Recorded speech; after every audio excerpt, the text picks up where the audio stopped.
தொண்டர்களும் பொதுமக்களும் பொதுக்குழுவிலே மக்கள் மன்றத்திலும் தொண்டர்களிடமும் இருக்கக்கூடிய அதிருப்திகளும் எதிர்பார்ப்புகளும் வெடிக்கும் என்று எதிர்பார்த்தார்கள். நான் நிச்சயமா அப்படி நடக்கும் அப்படின்னு பல பேர் சொன்னபோது அதை எப்படி அணைக்க வேண்டும் என்கின்ற யுக்தியை எடப்பாடி தெரிந்து வைத்திருக்கிறார். எப்படி?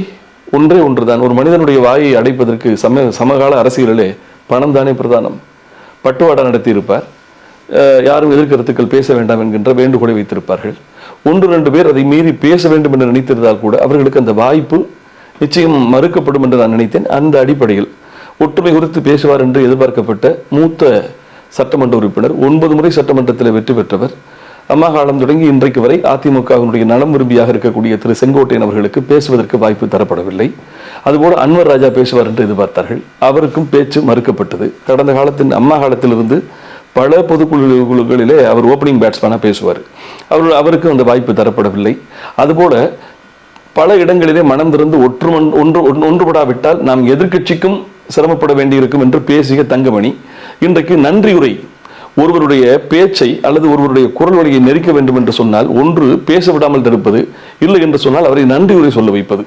நன்றி உரை சொல்கிற போது பின்னாலே பிரியாணி வாசனை அடித்துக் கொண்டிருக்கிறது. ஆழ்ந்த பசி, எல்லோரும் கலைந்து செல்ல ஆரம்பித்து விடுவார்கள். அதனால் நன்றி உரைக்கு அவர் அழைக்கப்பட்டார்.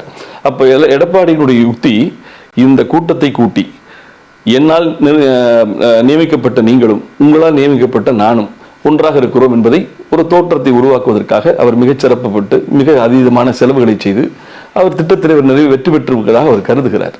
இவையெல்லாம் தற்காலிக சந்தோஷங்கள், ஒரு சுய இன்பம், ஒரு சுய மகிழ்ச்சி. அது எடப்பாடிக்கு தரப்படுமே தவிர அவர் தோல்வியின் பிராண்டு.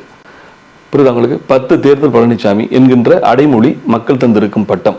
அதிலிருந்து அவரை வானகரத்தில் நடந்திருக்கக்கூடிய இந்த முகஸ்துதிகளும் புகழுரைகளும் பொய்களும் அவரை மீட்டெடுக்காது. அவரது அரசியலை வெற்றி பாதைக்கு திரும்புவதற்கு வாய்ப்பே கிடையாது.